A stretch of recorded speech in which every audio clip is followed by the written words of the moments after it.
think you're in control of your emotions? Think again. Every day, you're played like a puppet by external events. Someone's harsh word ruins your morning. A missed opportunity spirals you into self-doubt. A trivial inconvenience sends you into rage. You call this living? Seneca, the Stoic master, saw through this weakness centuries ago. He didn't just preach resilience, he weaponized it. This isn't about suppressing emotions. It's about manipulating them before they manipulate you. Imagine a world where no insult stings, no failure crushes you, no loss devastates you. That's not fantasy, it's Stoic mastery. Seneca's darkest tactics weren't for the faint-hearted. They were for those ruthless enough to turn emotional chaos into unshakable power. So ask yourself, are you tired of being a slave to your own reactions? Or are you ready to rewrite the rules of your emotional game? Most people spend their lives reacting, like animals jerked by leashes of circumstance. But Stoicism is the art of pulling your own strings. Seneca didn't wait for peace. He engineered it. When exiled, he didn't weep. He wrote letters that shaped Western thought. When betrayed, he didn't seek revenge. He sharpened his indifference. His genius lay in preempting pain, dissecting it before it could dissect him. He called it premeditatio malorum, the premeditation of evils. You fear loss? Visualize it. You dread failure? Embrace it in advance. This isn't pessimism. It's emotional inoculation. By the time life strikes, you've already rehearsed the blow. The result? You remain unmoved while others shatter. But here's the brutal truth. You won't do this. You'll cling to your fragility, mistaking it for humanity. Because real strength demands a price, the courage to stare into the abyss and laugh. Let's cut the delusion. You don't want control, you want comfort. You'd rather drown in familiar misery than swim in uncertain freedom. Seneca knew this. That's why his tactics weren't gentle. He forced his students to confront their deepest fears, not with platitudes, but with brutal surgical precision. Take his exercise of voluntary discomfort. Sleep on the floor, wear threadbare clothes, fast for days. Why? To prove one thing, you don't need what you crave. Modernity screams the opposite. Accumulate, indulge, numb. But Seneca's method was a psychological rebellion. By willingly embracing lack, you strip desire of its power. The next time life robs you, it won't be a tragedy, it'll be Tuesday. Yet here you are, addicted to convenience, terrified of lack. You've conflated wants with needs, and now you're a hostage to both. Seneca's answer? Manufacture scarcity before it's forced upon you. Most people only learn resilience when disaster strikes, and by then, it's too late. The Stoics trained in peacetime so war wouldn't break them. When's the last time you voluntarily denied yourself anything? When's the last time you chose hardship? No, scrolling on your phone while lounging in sweatpants doesn't count. Real growth happens in the friction of discomfort. But you'd rather medicate the symptom than cure the disease. Pathetic. The path to invincibility starts with one question. What are you willing to suffer for? If the answer is nothing, then enjoy your chains. You want power over your emotions? Then stop pretending they're sacred. Society tells you to honor your feelings, to let them flow, to express yourself. And look where that's gotten you. A culture of grown adults throwing tantrums over canceled plans, crumbling under criticism, and mistaking emotional volatility for authenticity. Seneca would have scoffed. The Stoics didn't worship emotions. They dissected them. Anger, not a fire to be fed, but a signal to be decoded. Fear, not a monster to flee, but a teacher revealing where you're still weak. Your emotions are not your identity. They're data. And if you don't learn to hack that data, you'll forever be a puppet to impulses you don't understand. Think of the last time someone slighted you. Did you pause? Or did you react? The average person is a slave to the immediate sting of insult, the rush of indignation. But the Stoic? They see the insult coming, dissect its irrelevance, and let it pass like wind through a mountain. Seneca trained his mind to treat offense like a bad smell, noticeable but not worth choking over. He wrote, "The best revenge is not to be like your enemy. That's not passive, it's strategic. While your detractors waste energy on pettiness, you're already 10 steps ahead, untouchable because you refuse to play their game. But this requires something most lack, the willingness to be misunderstood, to let fools think they've won. Can you stomach that? Or does your ego still need the last word?" Here's a truth you've been avoiding. You're addicted to distraction because you're terrified of stillness. Seneca called this dissipatio, the scattering of the mind. You fill every silence with noise, podcasts, social media, empty chatter, because solitude forces you to confront the one thing you've been running from: yourself. The modern world is a carnival of distractions designed to keep you from asking the real questions. Who am I when no one's watching? What do I truly value? What legacy will my current habits leave? Stoicism demands brutal self-audits. Most people would rather burn their lives to the ground than face the mirror. Seneca's remedy? Morning and evening reflections. Not fluffy journaling about gratitude, but forensic examinations of your day. Where did I act weakly? Where did I surrender to impulse? What did I avoid out of fear? This isn't self-help, it's self-interrogation. The unexamined life isn't just not worth living. As Socrates said, it's a slow suicide. Yet you'll resist this. You'll claim you don't have time, that it's too hard, that you'll start when things calm down. Lies. The truth? You're afraid of what you'll find in the silence. But here's the paradox. Only by facing the void do you gain the power to fill it with meaning. The choice is yours. Keep drowning in the noise, or learn to breathe in the depths. Let's shatter another illusion. You don't actually want happiness. You want relief. Happiness demands discipline, sacrifice, and the courage to live deliberately. Relief? That's just a quick fix. Another drink, another binge, another hit of validation on social media. Seneca saw this trap 2,000 years ago. Men suffer more in imagination than in reality. Your mind is a factory of catastrophes that never happen, yet you pay for them with your peace.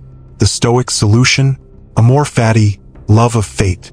Not passive acceptance, but fierce ownership. Every setback is raw material for your growth. Every obstacle is a chance to refine your will. But you'd rather whine about fairness than forge yourself in the fire of adversity. Here's the brutal math you will suffer. The question is, will it be meaningless pain or purposeful struggle? The average person curses the storm. The Stoic learns to sail in it. When Seneca was sentenced to death, he didn't beg or rage. He dictated his final teachings, then opened his veins with the same calm as a man finishing a meal. That's control. That's power. And you panic when your Wi-Fi drops. If you want true freedom, you must become the kind of person no external force can break. Not by denying pain, but by wielding it. Pain is the chisel, you are the statue. The masterpiece is waiting, but first you must endure the strike of the hammer. You say you want wisdom, but what you really want is a shortcut. A life hack. A 3-step trick to enlightenment without the sweat. Seneca had no patience for this. His letters to Lucilius weren't gentle pep talks. They were intellectual gut punches. You must live like a man who will die tomorrow, but tend his farm like a man who will live forever. No vague platitudes, just razor-edged clarity. Most people float through life in a haze of someday. Someday I'll change, someday I'll act, someday I'll be brave. Meanwhile, death is sharpening its blade. The Stoics practiced memento mori, remembering death, not to morbidly obsess over the end, but to ignite urgency in the present. Your time is a shrinking currency, yet you spend it on trivialities. You trade your days for gossip, for resentment, for mindless consumption. Seneca's warning? You act like mortals in all that you fear, and like immortals in all that you desire. You fear risk as if you'll live forever, yet you procrastinate as if you'll die tomorrow. This is insanity. The clock is ticking. The world doesn't need your potential. It needs your action.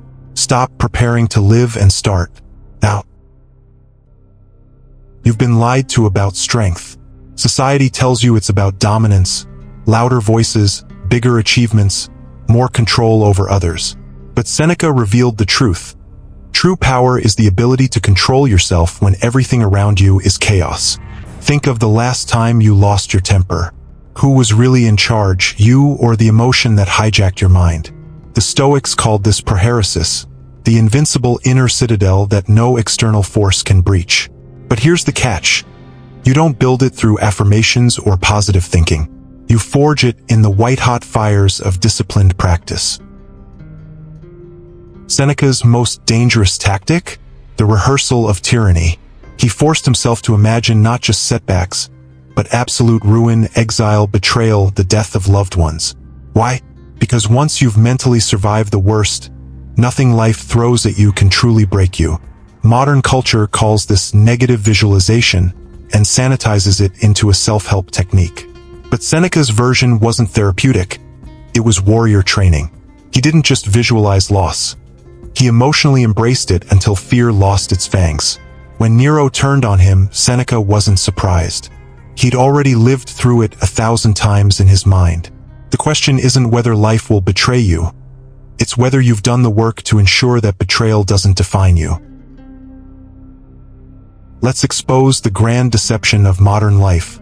Your so-called freedoms are chains in disguise. The freedom to endlessly scroll? Prison for your attention. The freedom to indulge every craving? A leash on your discipline. The freedom to avoid discomfort? A life sentence of fragility. Seneca saw this coming. No man is free who is not master of himself. You think you're autonomous because you can choose between brands of cereal or streaming services, but real freedom is the ability to choose your response when the world tries to break you. The Stoics practiced ascesis, not the self-flagellation of monks, but the deliberate training of desire. They didn't abstain from pleasure because they were Puritans. They did it to prove pleasure had no power over them. When was the last time you denied yourself something you wanted, simply to remind yourself that you could? The modern world runs on manufactured desire. You're engineered to want more, consume more, crave more. Seneca's counterattack? Set aside a certain number of days where you content yourself with the cheapest food, the coarsest clothing, and ask yourself, is this what I used to fear? This isn't minimalism, it's psychological warfare against your own weakness. The battlefield is your mind. The enemy is your excuses. The prize? A soul that cannot be enslaved. Here's the uncomfortable truth about wisdom. It's not about knowing more. It's about unlearning the lies you've been fed. Society teaches you that vulnerability is weakness, that stoicism is repression, that success means never struggling. Seneca dismantled these myths 2 millennia ago. His letters exposed the raw truth. The path to power runs straight through the heart of your pain. Not around it, not over it, through it. When you numb your suffering, you also numb your growth. When you avoid conflict, you atrophy your courage. The modern world sells you cushions for every sharp edge, but life's edges exist to carve you into something sharper. Seneca's most subversive teaching? Sometimes even to live is an act of courage. This isn't poetic fluff. It's a battle cry for those quiet warriors who get out of bed despite their depression, who smile through their grief, who keep going when every cell in their body screams to quit. Real strength isn't the absence of weakness. It's the mastery of it. But mastery requires something most refuse to give: brutal self-honesty. No filters, no spin. Just the merciless mirror of this is who I am right now, and it's not who I will remain. The question is, can you handle that reflection? We end where we began, with a choice. Seneca's final lesson wasn't in his words, but in his death.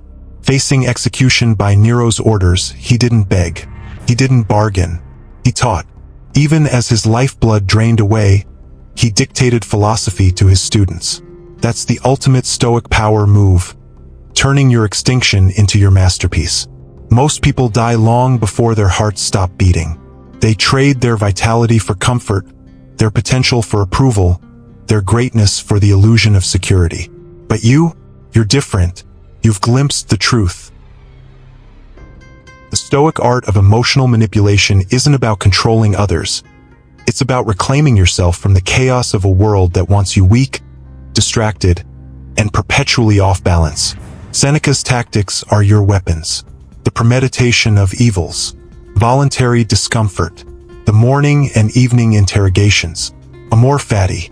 These aren't philosophies, they're tools of liberation. But tools gather dust unless used. Knowledge is worthless unless applied. So here's your final challenge. Pick one. Just one. Today. Not tomorrow. Not when you're ready. Now. Will you be the person who heard these words? Or the one who lived them? The clock's ticking. The world's waiting. And somewhere beyond time, Seneca's ghost is smiling. Prove him right,